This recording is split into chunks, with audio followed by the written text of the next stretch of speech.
আমি এক্ষুনি লাইভ থেকে বেরিয়ে আমার চোখে একটা জিনিস ধরা পড়লো। তোমরা কি দেখতে চাও? দাঁড়াও তাহলে। যখন আমার মাধ্যমিকটা শেষ হয়, রেজাল্ট বেরানোর আগে, তখন আমি এইসব করতাম, আসন তৈরি করতাম। এটা কিন্তু একটা আসনের ডিজাইন, সেটা আমার পুরোটাই ইনকমপ্লিট, হাফ হয়েছে। আর এই যে এই বর্ডারগুলো কমপ্লিট, একদম বাইরের বর্ডারও কমপ্লিট। আরও দুটো আছে, দাঁড়াও, ওয়েট করো।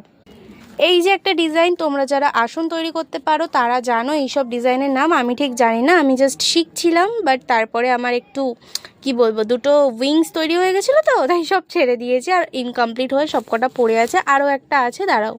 এই যে আরেকটা, কেমন লাগলো তোমাদের অবশ্যই আমাকে কমেন্ট করে জানাবে। আগে আমি এইসবই করতাম, এইসব করেই সময়টা স্পেন্ড করতাম। যাই হোক, এখন তো আমার ইউটিউব হয়ে গেছে, তাই এখন ইউটিউবে ভিডিও করতে করতে আমার টাইম একদম শেষ, খতম। পড়াশুনো করারও টাইম পাই না। সো যাই হোক, আর টিটোকে তোমরা দেখতে চাও, দেখাচ্ছি, দাঁড়াও। টাটা।